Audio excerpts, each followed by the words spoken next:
color of the clothes or the colors of anything around you, does it have some impact? You need to understand this. How color happens, first of all. Why seems to be white right now is because when the light falls on it, it reflects all of it, so it looks white.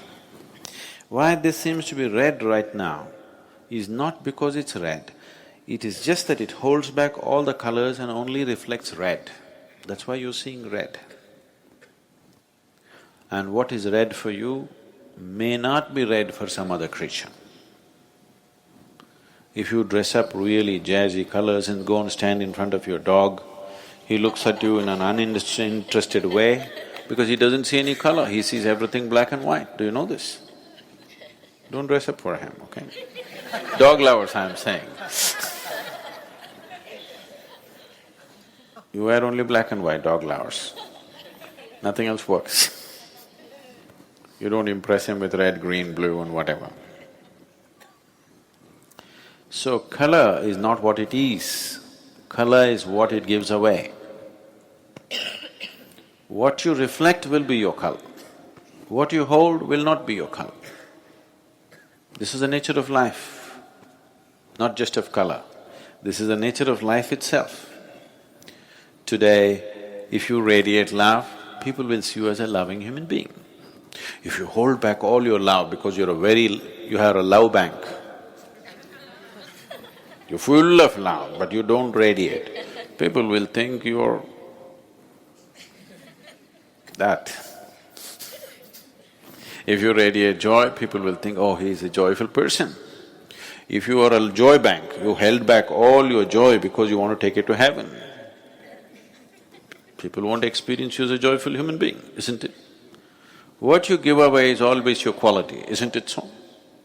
So that is not just for a human being, that is the nature of the existence itself.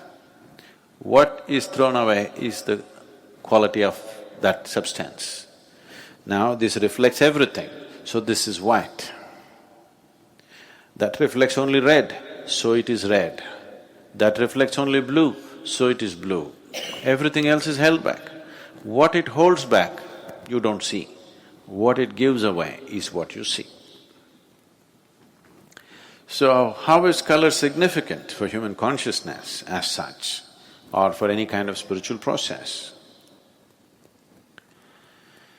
It is significant in the sense that the color that you reflect will naturally add to the aura that you carry.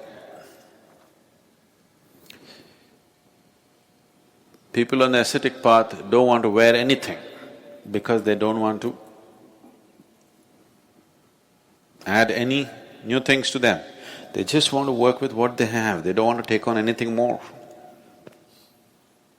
What you are right now, to work that out is quite substantial. Adding one more thing and one more thing, it complicates. So they don't want anything, they walk naked. If socially walking naked is difficult, they will put on one little loincloth so that socially there is no issue. But the idea is, they don't want to take on anything more than what they are. They know what they are is substantial. There are other aspects to it, that's different. I'm saying about the color. So orange, the chakras in the body, all the 114 chakras, or rather 112 chakras ascribe to some color. The two do not ascribe to any color because they are not physical in nature. Anything that's physical in the existence naturally reflects light. You understand what I'm saying? Anything that's physical in the existence reflects light. Once it reflects light, it will have color in your perception. It may not have any particular color, or it may not have the color that you're seeing.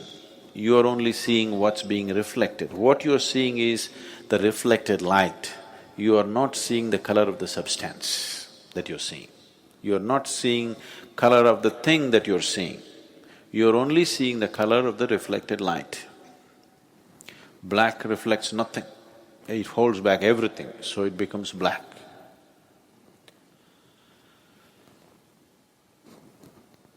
You see, we say the grass is green. No, the grass is not green. It is giving away green, so we see it as green. The sky is blue. No, no, no. Sky is not blue. You go there and see, there is no blue out there. Sky is blue for a completely different reason. Because the refraction quality of the color blue is different from the other colors, that's why the sky is blue. So why is it that spiritual processes, for different types of processes, we use different kind of colors is, those who are on a path where they don't want to gather anything, they will wear white. Those who are into a different kind of sadhana, if their sadhana is mild, but they're on the spiritual path, but they're involved with various aspects of life, they don't want to gather life around them. They want to be participating in life, but they don't want to gather anything. Such people will choose to wear white. People who are on a more intense sadhana, which is oriented towards a particular chakra in the body, which is known as agna, between the eyebrows, they will wear orange because the color of the chakra is orange.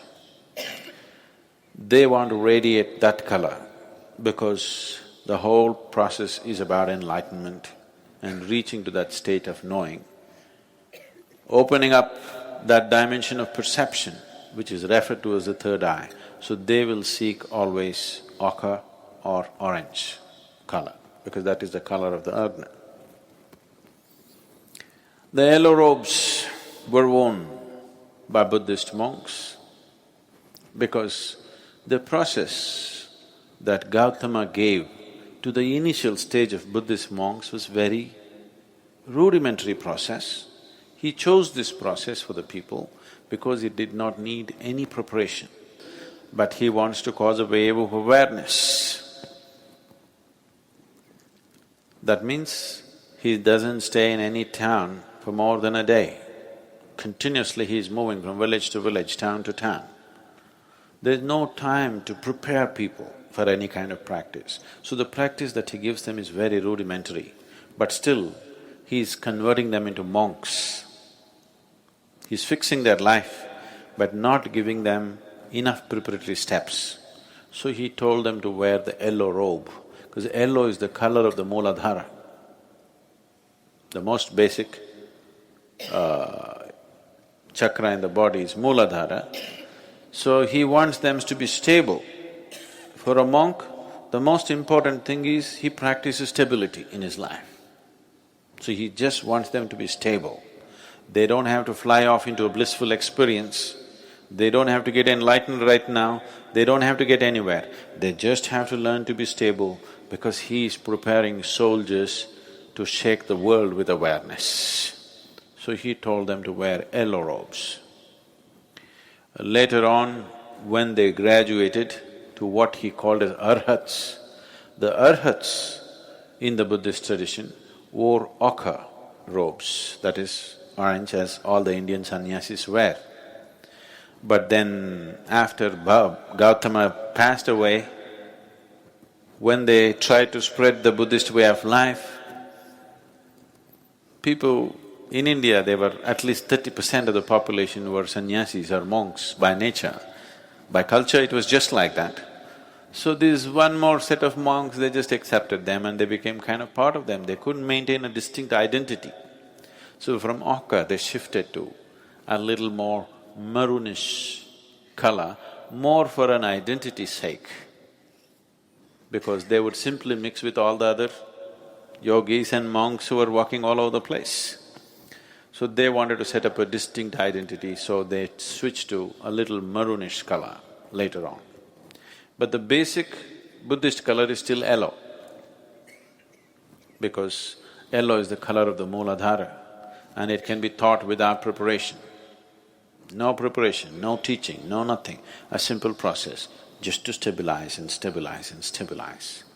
Such a process is taught when you are charting out a spiritual path for a few lifetimes. See, that tradition still continues in the Buddhist way of life. They keep coming back and coming back to do more work and more work because the process is such, it's of stabilization, not of realization. So that's why the yellow. Devi is always red because red is the most vibrant color. Of all the colors, red is the most vibrant color and feminine represents that. Whether you like it or not, there is a longing in a woman to be like a flower.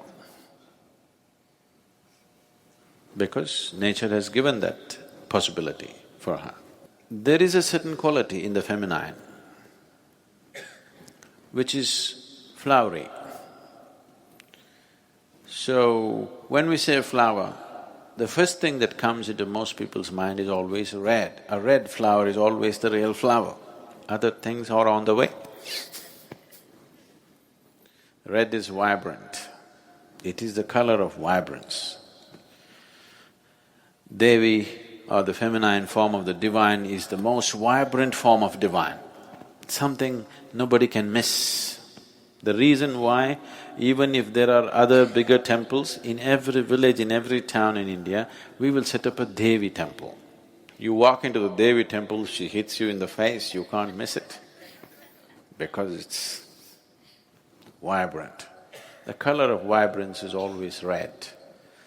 It doesn't matter what kind of a person you are, if you come dressed in full red clothes, suddenly people will think you're vibrant, even if you are not. Yes or no? Red dress suddenly sets you off like you're vibrant. And to do certain type of sadhana, which is Devi-oriented, red is needed. The most important things in your life are usually red, you know. Your blood is red. It's not red enough, you go down, you know. Flowers are red, the rising sun can become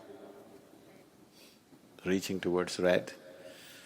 Anything that you consider as vibrantly alive, you tend to paint it red because there is a connection between red and vibrance. And Devi is manifestation of vibrance that you cannot miss.